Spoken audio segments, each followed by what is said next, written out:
Well then, this is a quick road test for a Lexus RX 450 hybrid. This is the SEL model, and it's registered SF60FXA. Mileage at the start of this brief road test is 48,464 miles. Reason for the road test is, as I say in all of our videos, is basically we want customers to see the cars in operation prior to coming to see us. That way, if there's any issues with the car, we can let you know about them prior to coming to visit us. We're aware of the fact now that people are willing to travel much further afield, such as the power of the internet and the ability to search cars further afield. But it's also fraught with the potential to have your time wasted if there's an issue with a car that you should have been told about.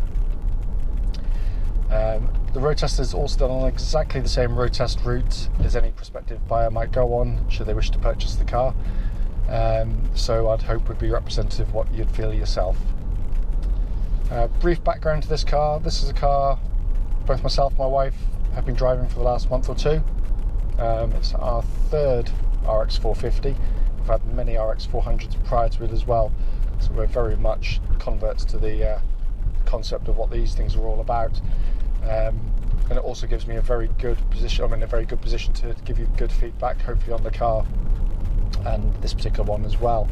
In fact, we've just come back off a week's holiday, pardon me, in North Wales, where I have to say the car was absolutely astonishing. It really was, but more of that in due course. So coming back to the car, it's been beautifully looked after mechanically, and that's absolutely obvious as soon as you start driving the car. Obviously it's a nice low mileage one, so it's not done much work. Engine starts immediately, as you probably know with hybrid. They pretty much start in kind of what I call silent mode, so you press a button and nothing seems to happen. It just says ready on the dashboard, and you then pull away, and then only as when the engine's required will it kick in, and it does so very smoothly and very quietly. The engines in these are absolutely superb. They're sweet revving, they're unobtrusive in the way they deliver their power, and in stark contrast to its main competitors, pretty much all of which are turbo diesel. You have a really nice soundtrack to the engine rather than just a big diesel grumble or growl. Engine then feeds through into the CVT gearbox. Very, very tough gearboxes these. We've never touched one. I don't know if Lexus is touching one, but they are very tough indeed. They're also brilliantly matched to the rest of the engine and the hybrid system. The way it all works together is absolutely astonishing. If you've not driven a hybrid, you'll be in for a treat.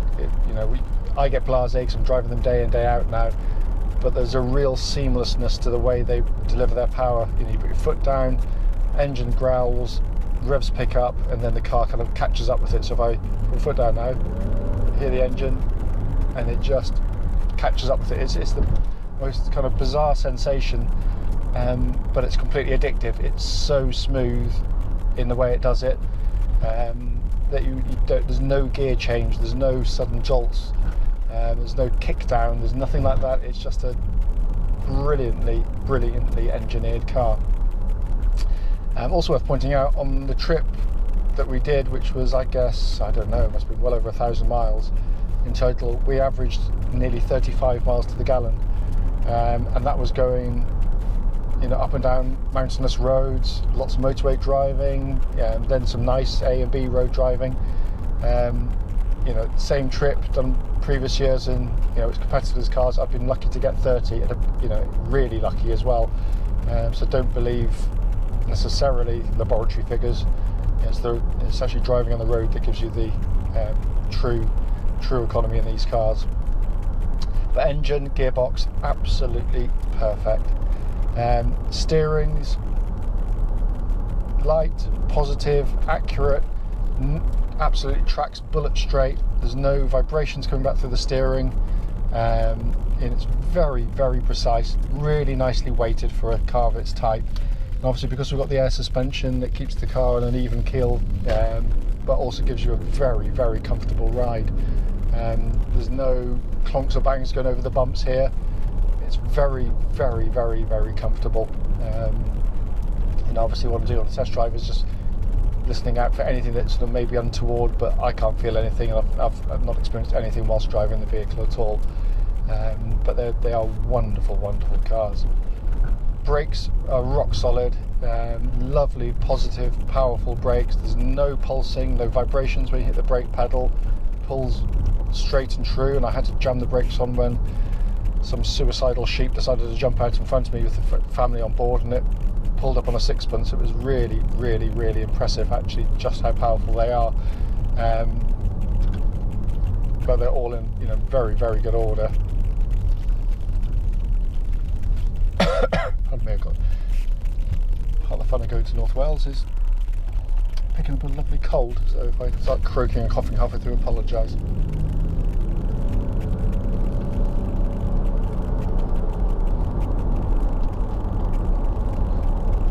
Cruise control works absolutely perfectly. I'm showing it here, you probably can't see it, but it's, I used it periodically whilst away as well. Obviously, as I'm driving along, here I am, 60 miles an hour, the maximum speed I'm allowed to go, and it's very, very quiet in here. That could be easily ruined, of course, if you've got, had a windscreen replaced and badly fitted, or someone had skagged a door seal getting in or out. But it's very, very, very quiet, exactly as it should be in here. Looking around inside the car, apologise, this is not as clean as it would be normally. As I said, I can happily blame my family for getting as dirty as it is, but it's in very nice condition.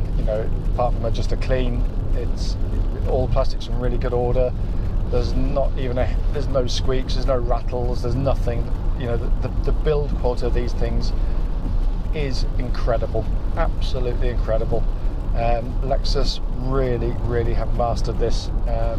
They've got very high quality materials, as high as any of the German manufacturers. They've got a lovely simplicity to the way it all operates in here. We've got this lovely big screen sat nav, and it is big, and it's nice and high up, so you're not looking down.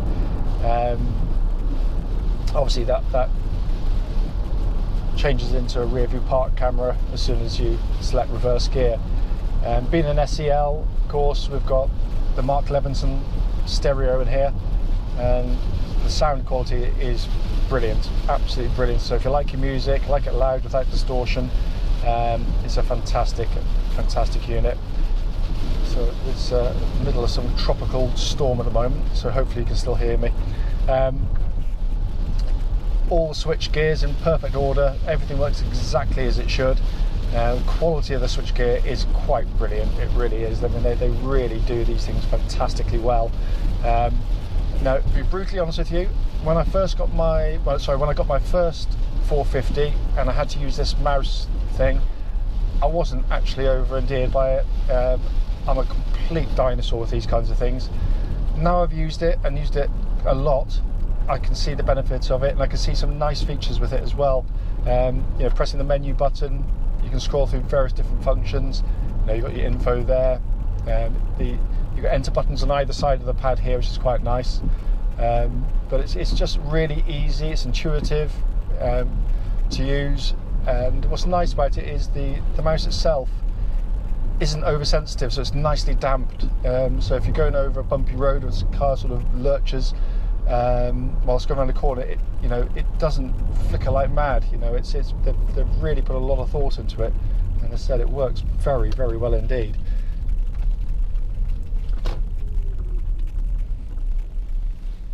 Main dashboard is simplicity itself. Big, quite conventional actually, apart from you've got this, instead of a rev counter, you've got this kind of power thing which tells you whether you're charging the thing, you're running on battery or whatever else, which you can also have on the big screen there. But it's all lovely and legible, dead easy to take the information in. Everything works perfectly on it, all the displays work exactly as they should. Temperature gauge, which is as high as it should be on here, is just under half, which is exactly where it wants to be on a Lexus car anyway. But it all works really, really beautifully. Again, because it's SEL, you've got all of them got multifunction steering wheels, but you've got this little side camera, so if you press that button there when reversing, it goes down the near side of the car just to give you a nice clear view down the near side of the car, so you're not skagging the car on anything. But it's, it's a big specification car. And again, SEL, you've got heated seats, but you've also got air conditioned seats. And obviously if you jump into a SE or an SEI, dead giveaway is if it hasn't got the air conditioned part, then it's not an SEL, and it's probably one of the lesser models. Also, obviously, you can see on here we've got the, well, you can't see, you have to take my word for it. It says high, neutral, and low, and that's for the air suspension settings, which this car benefits from as top of the range, or nearly top of the range, I should say, because there is a premium model or premier model over and above it. But as I said, the point of the video is really just to show the car in operation and pick up on any issues with it. There are none. There's nothing at all. As I say, I can vouch for that, having driven it as long as we have. But it really is in stark contrast. It does make some of its competitors actually feel quite old now in terms of their technology but more the way they deliver their power. This is so soothing. It's not the fastest.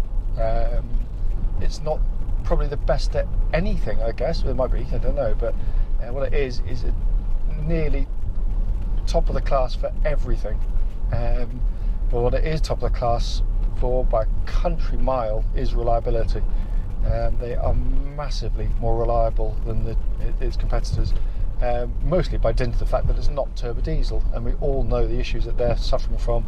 And unfortunately, on these big, powerful SUVs, most of them, or a lot of them, are now running twin turbochargers, and that means double the trouble because you've got double of everything. But this is it's a quite brilliant car, absolutely brilliant. If I've missed anything, please don't hesitate. Do give me a call, and I'll happily answer any questions you might have.